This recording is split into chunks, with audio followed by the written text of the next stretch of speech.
वैज्ञानिक प्रदर्शनाच्या उक्तावण सोहळ्याक हांव सचिन सबनीस तुमकां माया मोगाचो येवकार दिता. ज्यांची काळजां झाडाची असतात तांच्या कर्तुपाची फुलां जातात. आपूण झाड जावन हेरांक सावळी आनी फळां फुलां दिवपी आनी आपल्या वावरान कर्तुपाची फुलां फुलोवपी अशी कांय व्यक्तिमत्वां आमच्या भोंवतणी असतात. तातलेंच एक व्यक्तिमत्व म्हळ्यार दोतोर सतीशबाब शेटे. आमच्या वावुरपी समितीचे ते अध्यक्ष जावन आसात. हांव तांचे लागीं विनंती करता की तांणी आपले येवकाराचे उलोवप करचे. Excellency, Governor of Goa, Srimati Mridula Sinha, Dr. R.K. Sinha,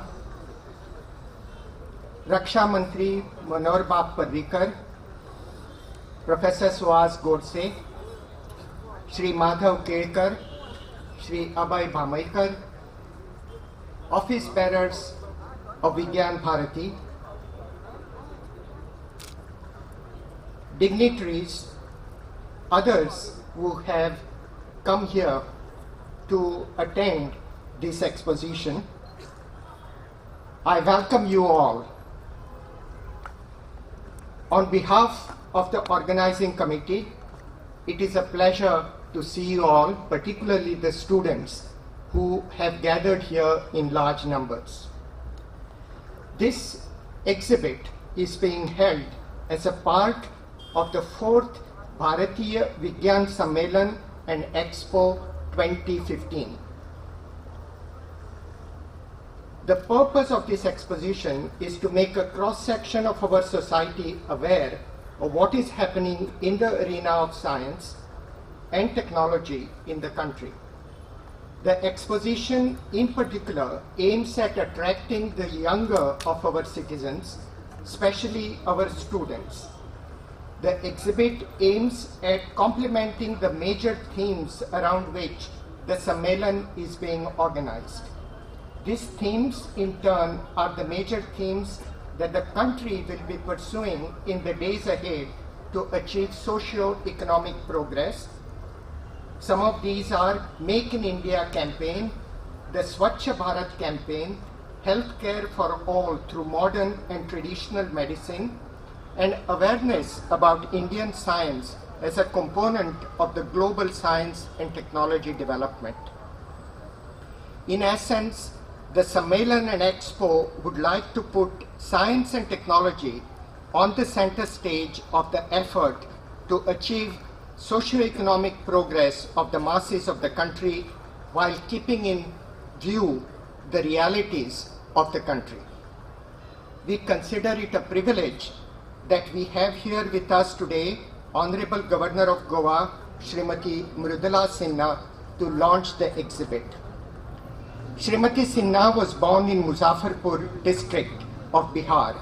She attended the local school in the same village and later studied at a residential school for girls where she developed an interest in Hindi literature and writing of Hindi prose. After completing a postgraduate degree in psychology from Bihar University, she took up teaching in a college in Muzaffarpur. Shortly afterwards, both her husband, Dr. Sinha, and Mrs. Sinha moved to and settled in Motihari in the remote and underdeveloped East Champaran district of Bihar to continue teaching. It was then that Mrs. Sinha obtained a Bachelor of Education degree and continued her teaching as she served as the principal of a school during 1968 to 77. Simultaneously, Mrs. Sinha continued with her writing in Hindi and experimented with the short story format. She was interested in village traditions. This became the topic of many of her short stories and other writings.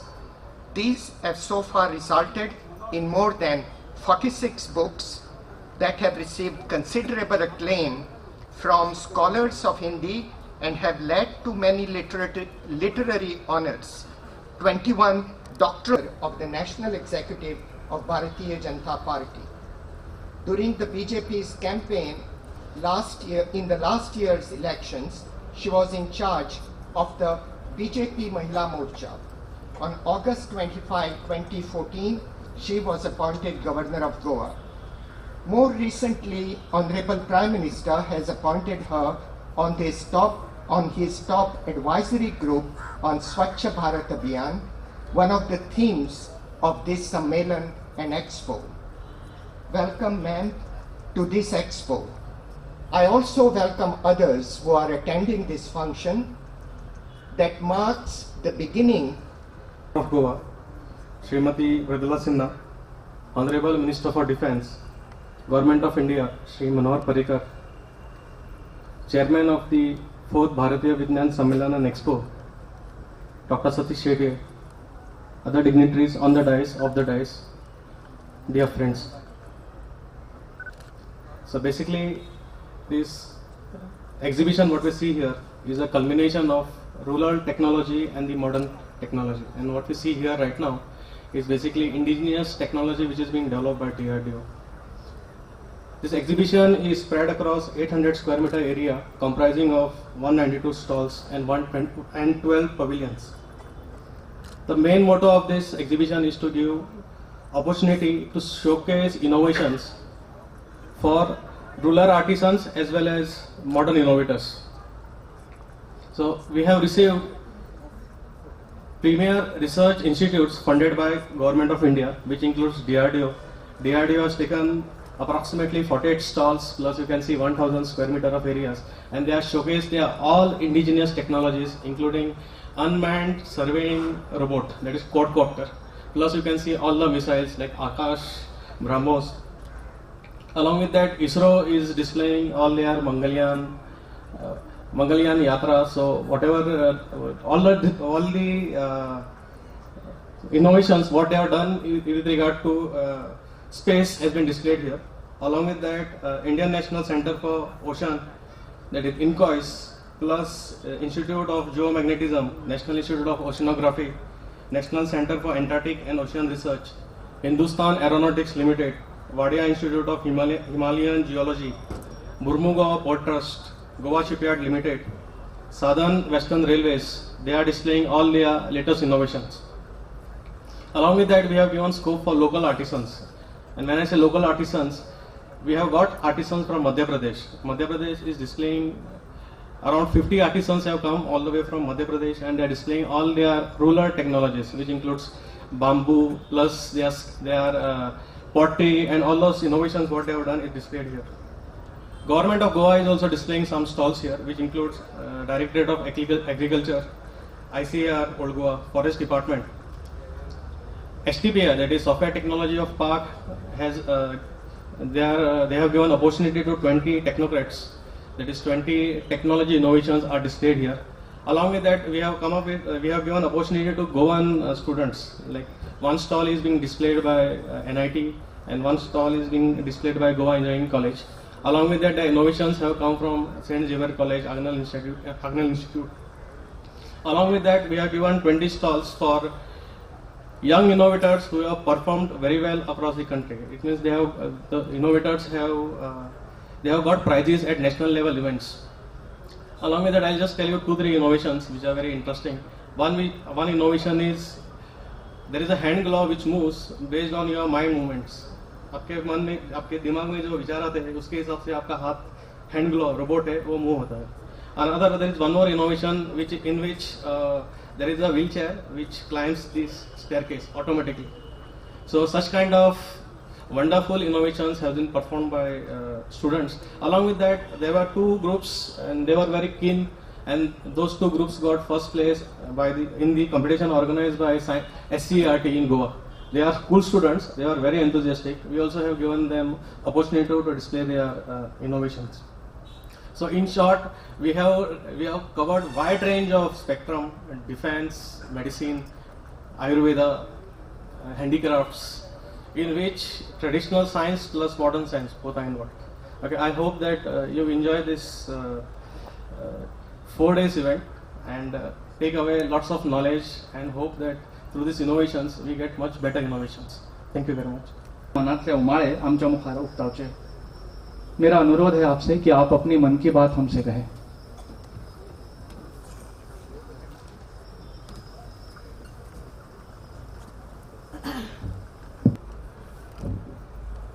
माननीय vice chancellor Goa university Shri Satish Sethia ji, मंच पर उपस्थित सभी वैज्ञानिक जिन्होंने इतना सुंदर, इतना बड़ा, इतना प्रभावशाली एग्जीबिशन की व्यवस्था की है, सारे विद्यार्थियों को बुलाया है और बड़े उत्साह के साथ ये भारतीय विज्ञान सम्मेलन का आयोजन हो रहा है। और सामने सूर्य की प्रचंड रोशनी को बर्दाश्त करते हुए बैठे हुए हमारे सभी बंधुगण और सभी बच्चों, अभी ऐसा लगता है कि हमने प्रदर्शनी देखी, सूर्य को भी लग रहा है कि हम अपनी किरणें भेजकर प्रदर्शनी को दिखाएं, देखें, इसलिए सूर्य ज्यादा गर्म हो गया है। क्यों गर्म हुआ, ये ऐसा कारण मैंने सोचा, एक महिला होने के नाते, एक साहित्यकार होने के नाते मेरी ये व्याख्या है। लेकिन यहाँ जो साइंस के विद्यार्थी हैं वो मेरी व्याख्या पे बहुत आश्चर्य प्रकट करेंगे, सूर्य ऐसा नहीं करता। लेकिन जितने साइंटिस्ट हैं, जो साइंस पढ़ना जिन्होंने शुरू किया है, वो सब साइंस की दृष्टि से सूर्य की रोशनी की व्याख्या करेंगे। जैसा कि कहा कि मैं लोक संस्कृति को बहुत अध्ययन करती हूँ, उसमें डूबती हूँ, तो हमारे यहाँ तो लोकगीतों में सूर्य का मानवीकरण हो गया। वो भी किसी का बेटा है, वो भी किसी का भाई है, और महिला के साथ उसका वार्तालाप होता है। ऐसे गीत हैं। तो जीवन में जो पृथ्वी आई, सृष्टि के अध्ययन करने के समय से दो प्रकार की विचारधारा, दो प्रकार के प्रयास, एक विज्ञान का रूप, जिस समय सृष्टि का निर्माण हुआ वो विज्ञान ही हम कहेंगे। पत्थर युग में भी विज्ञान था, क्योंकि जब पत्थर को कूट के उसको करके और जब नुकीला बनाते थे युद्ध करने के लिए, तो वो भी उनका विज्ञान था। तो उसमें एक विज्ञान जो प्रकृति है, सृष्टि है, उसका क्या उपयोग है, उसको किस तरह से हम उपयोग कर सकते हैं, उसका अध्ययन करना, ये विज्ञान है। लेकिन जीवन को वैज्ञानिक खोजों के अनुसार किस प्रकार से मनुष्य जीवन को, परिवार जीवन को सुखी बनाना, ये कला का काम है। और ये 64 कलाएं हमारे यहाँ कही गई, वो कला की दृष्टि से दूसरा है। लेकिन हमारे जितने भी कला के विषय हैं, जीवन को सुखी बनाने के लिए, चाहे वो राजनीतिक जीवन हो, पारिवारिक जीवन हो, सांस्कृतिक जीवन हो, आध्यात्मिक जीवन हो, सारे जीवन। तो हमारे जो 4 पुरुषार्थ बताए गए, धर्म, अर्थ, काम, मोक्ष, ये चारों पुरुषार्थ के अनुसार, ये चारों पुरुषार्थ में विज्ञान भी है और कला भी है। तो अनादिकाल से लेके आज तक। लेकिन भारतीय विज्ञान परिषद, भारतीय विज्ञान भारती का जो प्रयास हो रहा है पिछले 2 दशकों से, वह जो आधुनिक खोज है, आधुनिक विज्ञान है, और केवल ज्यादातर अंग्रेजी भाषा में। हमारे बच्चे पढ़ते तो हैं, अभी मुझे कहा गया कि नहीं हिंदी में बोलिए, आग्रह हुआ हिंदी में बोलने के लिए, तो मैं हिंदी में विज्ञान को प्रस्तुत कर रही हूँ। लेकिन सच बात यह है कि हिंदी में वैज्ञानिक जो टर्मिनोलॉजी है वो भी बहुत कम है। तो सबसे बड़ी बात कि जो हमारे देशज भाषाएं हैं, जो देश की इतनी 14 तो भाषाएं स्वीकृत है और भी हैं, यदि वो पढ़ना चाहते हैं विज्ञान को, तो उन भाषाओं में उनको लाना बहुत जरूरी होता। दूसरी बात है कि आज की, जैसे कि DRDA का जो हमने देखा, तो कैसे अंदर से हृदय जैसे इतना फूल गया, इतना अच्छा लगा कि हमारे साइंटिस्ट कहां से कहां पहुंच रहे। जल थल नभ पे उन्होंने अपनी पहचान सारे विश्व में बना लिया, और तभी ऐसा लगता है कि जो हम जिस तरह से विकास की ओर आगे बढ़ रहे हैं, तो हमारे मन में लगता है कि हम तो बहुत शीघ्र विश्व गुरु बनेंगे। तो विश्व गुरु बनेंगे तो केवल अध्यात्म को लेके नहीं जाएंगे, विज्ञान और अध्यात्म के समन्वय को लेके जाएंगे, दोनों को जोड़ के ले चलेंगे, ताकि वैज्ञानिक खोज के अनुसार आध्यात्मिक जीवन कैसे जिया जाए। अध्यात्म का मतलब मोक्ष से नहीं होता है। अध्यात्म तो हमारे यहाँ जीवन पद्धति है, प्रतिदिन हम क्या करते हैं उसके अनुसार। और लोक जीवन में, घर के जीवन में मैं जिस तरह देखती हूँ साइंस का प्रभाव है।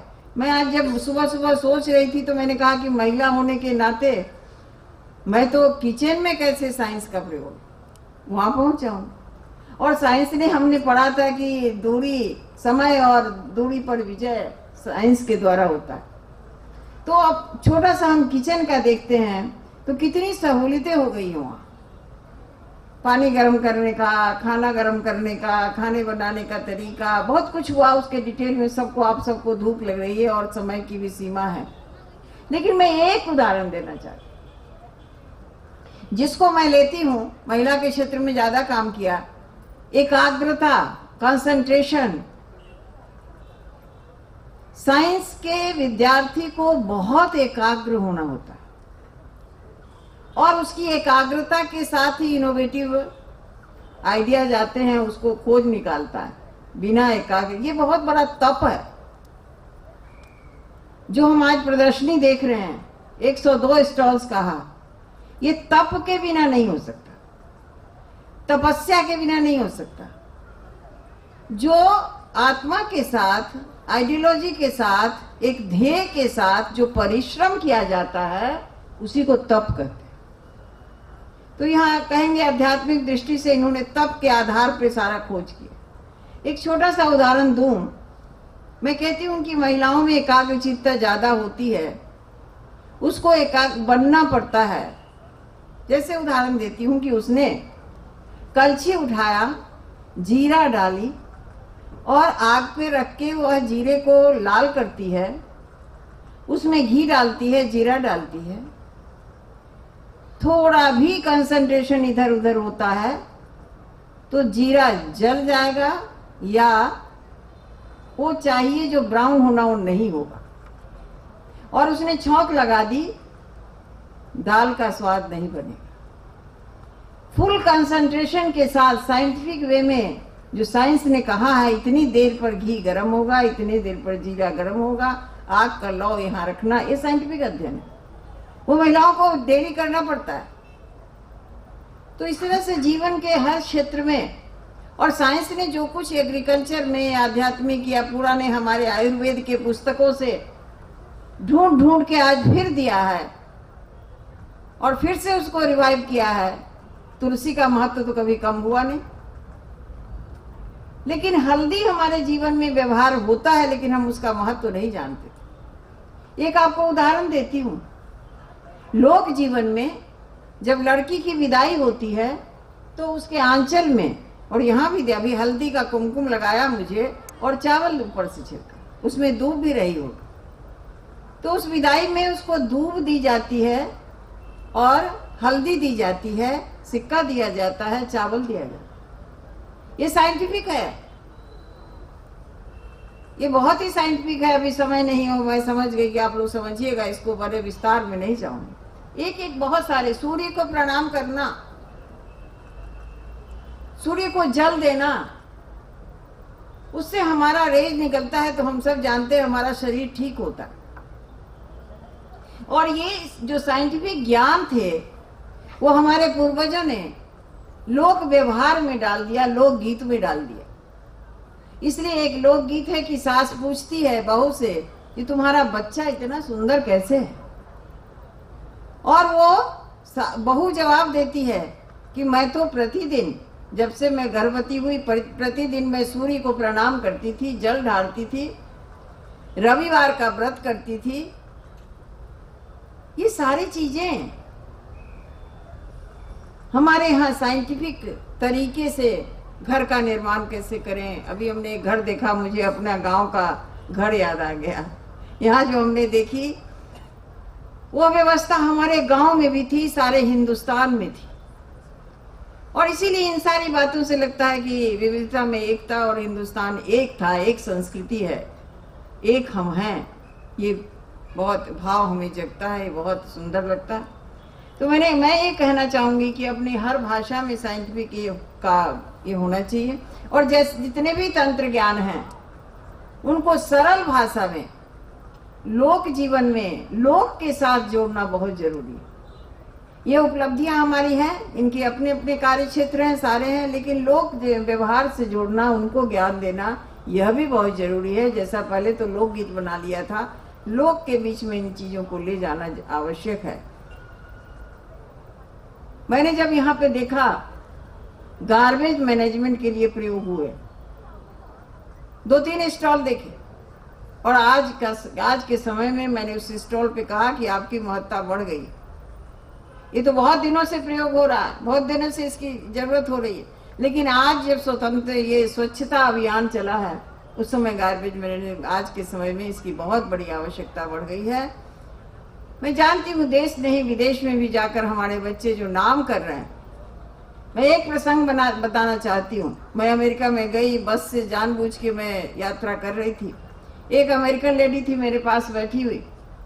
मैंने कहा कि I have come from India. उसने तत्काल कहा India is an intellectual country. मैं बहुत गौरवान्वित महसूस की, और मैंने सोचा कि मेरे लिए वह सम्मान, भारत के जो लाखों विद्यार्थी बाहर गए हैं उन्होंने यह अर्जित करके दिया। उन्होंने विदेश में यह पहचान बनाई है, India is an intellectual country, India has scientific thinking also, scientific achievements also. और आज जलथल नभ पर जब हमारे जवान जा रहे हैं, बड़ी बहादुरी से लड़ रहे हैं, उनके मन में कहीं न कहीं होता है मेरे पास आधुनिक हथियार है। हमारे साइंटिस्ट ने ऐसे ऐसे चीजें खोज ली है कि हम फतह कर सकते हैं। यह विश्वास हमारे सैनिकों में जब होता है तो हम सचमुच विजय हासिल करते हैं।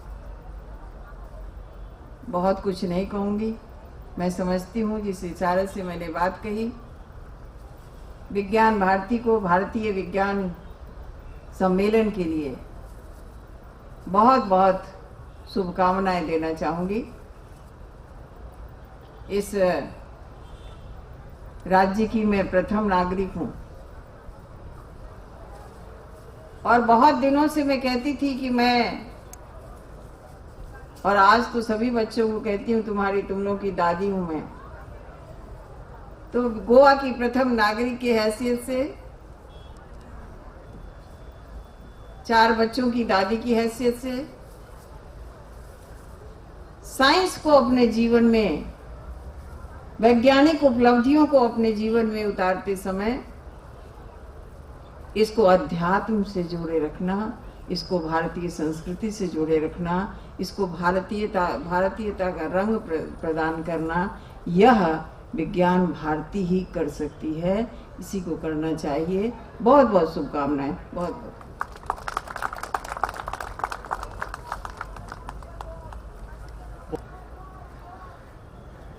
माननीय राज्यपाल, व्यासपीठावरील उपस्थित वाईस चान्सलर अभय भामाईकर, बोडसे सर आणि बाकीचे सगळे नागरिक आणि विद्यार्थी मित्र मैत्रिणींनो, खरं तर मी इथे सावलीत आहे, बाकीचे सगळे उन्हात आहात, त्यामुळे मी आभार प्रदर्शन जेवढं छोटं संक्षिप्त करता येईल तेवढं करेन। माननीय राज्यपालांनी जे मौलिक विचार व्यक्त केले, ज्याच्यामध्ये विज्ञान आणि अध्यात्म यांची सांगड आपला देश घालतो आणि घातली पाहिजे, हे विचार आपले नेहमीच स्मरणात राहतील आणि त्याप्रमाणे आमचा व्यवहार राहील आणि आपला देश कायम पुढे जाईल याची मी खात्री देतो। माननीय राज्यपालांचे मी मनापासून आभार व्यक्त करतो। आपले माननीय मुख्यमंत्री, माजी मुख्यमंत्री मनोहरभाई पर्रीकर आणि आताचे मुख्यमंत्री लक्ष्मीकांत पार्सेकर या दोघांनी या कार्यक्रमाबद्दल नियमित आस्था दाखवली, कायम आम्हाला मार्गदर्शन केलं आणि ज्याच्या आधारावरती त्यांनी ज्या पद्धतीनं पाठपुरावा केला त्याच्यामुळे हा कार्यक्रम अशा दृष्टीनं चांगल्या दृष्टीनं संपन्न होतो, म्हणून मी त्या दोघांचेही मनापासून आभार व्यक्त करतो. कुठलाही कार्यक्रम यशस्वी व्हायचा झाला तर त्याच्यामागे ज्या जागेवरती कार्यक्रम होणार आहे त्या स्थानाचा, त्या गावचा एक भरभक्कम पाठिंबा लागतो. आणि त्याच्यासाठी इथले उपनगराध्यक्ष कबीर माखीजा पिंटो हे जे आहेत यांनी जो भक्कम पाठिंबा आम्हाला दिला, म्हणून मी त्यांचा मनापासून ऋणी आहे. आमचे चीफ सेक्रेटरी डॉक्टर केवल कुमार शर्मा, त्यांच्याबरोबरचे त्यांचे सगळे अधिकारी वर्ग आणि सगळ्या विविध खात्यांनी, म्हणजे खास उल्लेख करायचा झाला तर director of education, director of technical education, director of higher education, Goa education development corporation, सगळ्या शाळा, या सगळ्यांनी जो एक चांगला विद्यार्थ्यांना आणण्यासाठी जो प्रयत्न केला आणि त्याच्यामुळे या कार्यक्रमाचा जो संदेश संपूर्ण समाजापर्यंत जो जाणार आहे त्याच्यासाठी जे त्यांनी प्रयत्न केले, या सगळ्यांचे मनापासून अभिनंदन, मनापासून आभार. आणि याच्यामध्ये मी विशेष उल्लेख करू इच्छितो झिंगडे साहेब जे उपसंचालक आहेत शिक्षण खात्यामध्ये, आणि दुसरे विशाल शिंगणापूरकर जे एज्युकेशन डिपार्टमेंटमध्ये अधिकारी आहेत.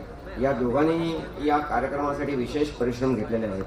तसेच टेक्निकल एज्युकेशनचे गायतोंडे सर जे आहेत यांनी टेक्निकल एज्युकेशन इंजिनिअरिंग कॉलेजमधल्या सगळ्यांपर्यंत पोचण्यासाठी जो प्रयत्न केला त्या सगळ्यांसाठी मी त्यांचे विशेष आभार मानतो.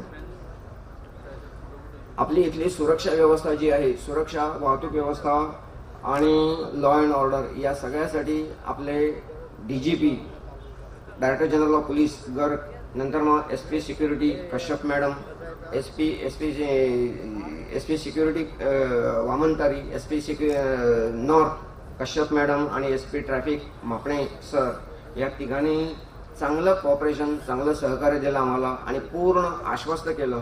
त्याबद्दल मी त्यांचे मनापासून आभार व्यक्त करतो. हा कार्यक्रम जो इथे संपन्न होतो आहे, हा कार्यक्रम इथे संपन्न व्हायला हे ग्राउंड ज्यांनी उपलब्ध करून दिलं ते आपले क्रीडा मंत्री रमेश तवडकर आणि त्यांचे एक्झिक्युटिव्ह डायरेक्टर यांनी, म्हणजे हा कार्यक्रम विज्ञान भारती, गव्हर्नमेंट ऑफ गोवा आणि खास करून स्पोर्ट्स ऑथॉरिटी ऑफ गोवा यांचे संयुक्त विद्यमानं संपन्न होतो आहे.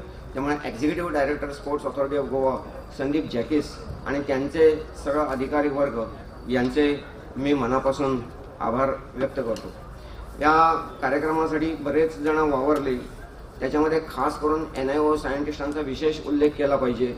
त्याचबरोबर वेगवेगळ्या खात्यांच्या अधिकाऱ्यांनी आम्हाला कुठेही हा कार्यक्रम हातात घेतल्यापासून नकारखंड कुठेही ऐकायला मिळाला नाही. सगळ्यांनी मनापासून सहकार्य केलं, सगळ्यांनी प्रोॲक्टिव्ह होऊन समर्थन दिलं या कार्यक्रमाला. म्हणजे कलेक्टरचं ऑफिस असेल, डेप्युटी कलेक्टरचं, त्यांच्या खात्याच्या अंतर्गत हा कार्यक्रम होतोय आणि त्यांच्या अधिकारी त्या म्हणजे स्वतः लेव्हलचं, या सगळ्यांचे मी आभार व्यक्त करतो. या कार्यक्रमाला शुभ नामे जागे तव शुभाशिष मागे, गाहे तव जय गाथा जनगण मंगलदायक, जय हे भारत भाग्य विधाता, जय हे जय हे जय हे.